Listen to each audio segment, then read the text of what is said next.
Actually હું અને શ્રુતિ હનીમૂનની વાત કરી રહ્યા હતા.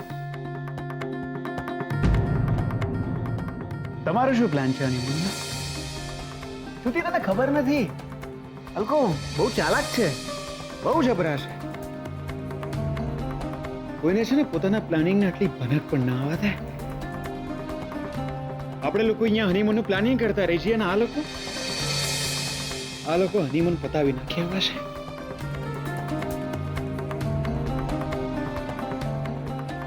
બકા, તમે અહીંયા બેઠા છો, હું અડધું વડોદરા ફરીને આવી ગયો તમને શોધવામાં. ચાલો ચાલો બકા, ચાલો ઘરે ચાલો. આ બધાને ખબર પડી જઈ છે કે પેલો રિપોર્ટ બી ખોટો હતો અને તમે માં બનવાના છો એ વાત બી. ચાલો ચાલો બકા. બકા, દાદાજી, શોધન, શ્રુતિ ભાભી બધા માફી માંગે છે. બચારા બહુ રડ્યા. ચાલો. તમને કોણે કહ્યું તું કે તમે જઈને ડાક્ટર સાહેબને મળો? યાર, બધા કેમ મારી પાછળ પડી ગયા છો યાર? એટલે હું કઈ વધારાનો છું? જે આવે છે હાથ સાફ કરીને જાય છે. આટલો માર ખાધો અને હવે તમે વડસકા ભરો છો. આટલો માર તો ખાધો તમારા માટે. તમે સમજતા કેમ નથી?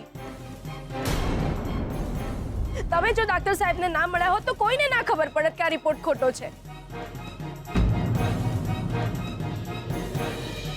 હું સમજુ છું, હું માનું છું કે તમે બહુ જ સહન કર્યું છે. કોઈ પોતાનું પણ આટલું અપમાન, આટલો માર સહન ના કરે એટલું તમે કર્યું છે મારે માટે.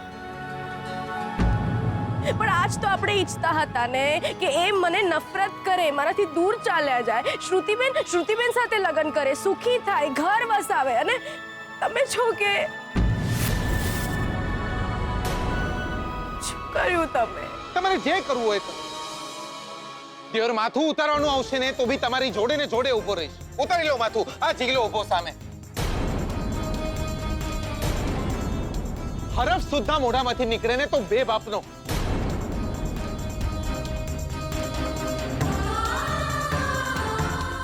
મારું માથું ઉતરી જાય મંજૂર છે મને, પણ તમારા માથેથી સાડીનો પાલવ પણ હટે ને મને મંજૂર નહીં.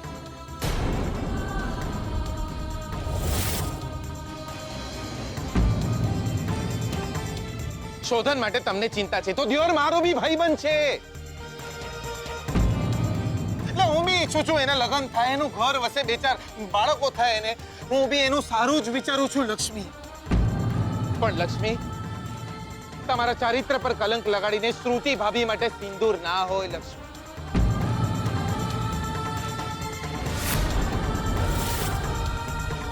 શોધન તમને નફરત કરે એના માટે તમારે જે કરવું હોય એ કરો, પણ તમારી માન, મર્યાદા અને આબરૂના ભોગે નહીં લક્ષ્મી.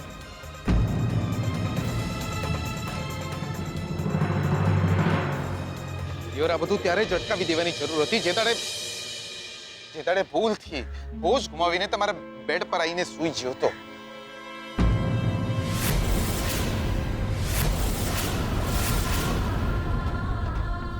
આ શોધન એને તે દાડાથી લાગે છે કે આપણી વચ્ચે અડા સંબંધ છે.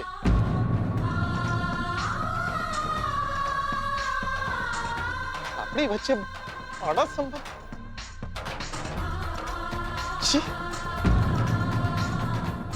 આવું વિચારીને બી પાપમાં પડી ગયો હું. દિયોર, કોઈ દાડો આંખ ઊંચી કરીને નહીં જોયું તમારી સામે. દિયોર, મંદિરે જવાનું મન થાય ને તો એમ થતું કે તમને જોઈ લેશે એકવાર તો ચાલશે. રાતના અંધારામાં મેવડામાં એક જ ખાટલા પર બેસીને ભજન ગાયું હતું આપણે. એ આપણો સંબંધ.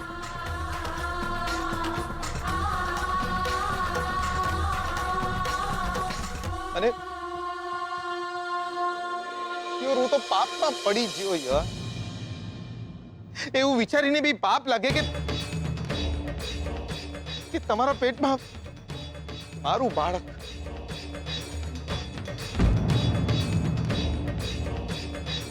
તમારા કહેવાથી લક્ષ્મી, માત્ર તમારા કહેવાથી આટલું મોટું કલંક મેં મારા માથે લીધું, માત્ર તમારા કહેવાથી. તે દાડે ઘર છોડીને ચાલ્યો ગયો હોત તો જ સારું થાય. દિયોર, આ દાડો જોવાનો વારો તો ના આવ્યો. લક્ષ્મી, કાંડ એ નથી કે આપણે પાપ કર્યું છે. સાંભળો છો તમે? દિયોર, કાંડ એ નહીં કે આપણે પાપ કર્યું છે. કાંડ એ થઈ ગયો કે તે દાડે જીગલો મરી ગયો. જીગલો મરી ગયો એ સાંભળીને કે લક્ષ્મીના પેટમાં એનું છોકરું છે.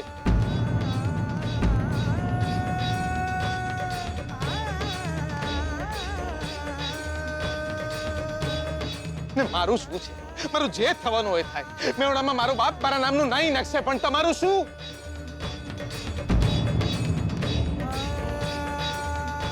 છોકરી છો તમે. તમારું માન, તમારી મર્યાદા, તમારી લજ્જા, તમારી આબરૂ પર છાંટા કઈ રીતે ઉડે? એક છોકરીની આબરૂથી વધુ કંઈ જ ન હોય. આપણા પવિત્ર સંબંધ પર કલંક લાગે એ સિવાય જે કરવાનું કહેશો એ કરીશ. પણ આ બધું સહન નહીં થાય મારાથી.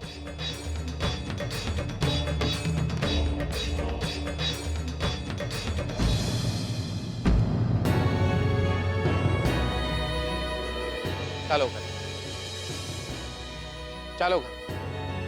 અને હા, શોધનને એ વાતની ખબર છે કે આ રિપોર્ટ ખોટો છે. તમે માં નહીં બનવા, પણ એને એવું જ લાગે છે કે આપણે લગ્ન કરવાના છીએ અને એ નાટક આપણે ચાલુ રાખીશું. એને એ વાતની ખબર નહીં પડવા દઈએ કે દિયોર, આપણે લગ્ન કરવાના જ નહીં. ચાલો કર. 2 દિવસ માટે અમે દેવ દર્શને શું ગયા, ઘરમાં આટલું બધું બની ગયું.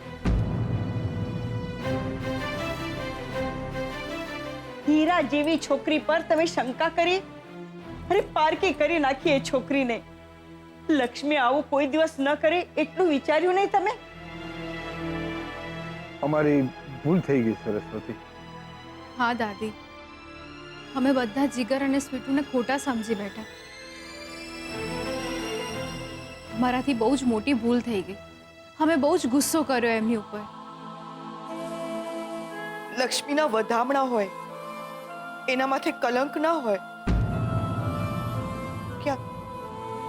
ક્યાં છે લક્ષ્મી? હા,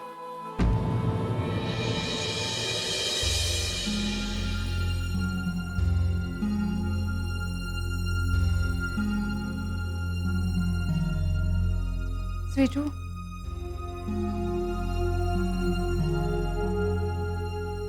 આઈ એમ રિયલી વેરી સોરી. મને માફ કરી દેજો. અમારા બધાથી બહુ જ મોટી ભૂલ થઈ ગઈ છે.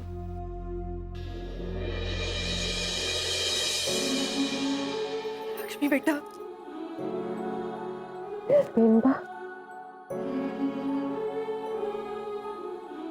અમને ખબર પડી કે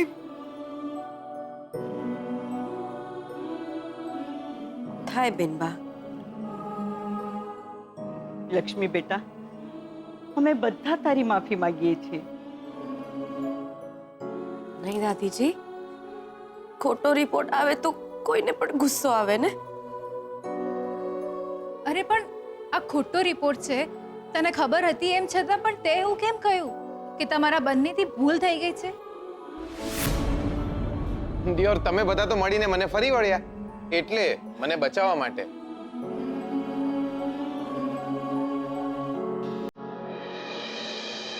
પણ એક વાત સાચી છે, તમે બંને મેડ ફોર ઇચ અધર છો. તમે બંને એકબીજાને સાચે જ બહુ જ પ્રેમ કરો છો. એકબીજાના સુખેથી તો ઘણા બધા સુખી થઈ જતા હોય છે જીગલા. પણ દુઃખ અને તકલીફમાં સાથ આપે એ જ સાચો પ્રેમ કહેવાય.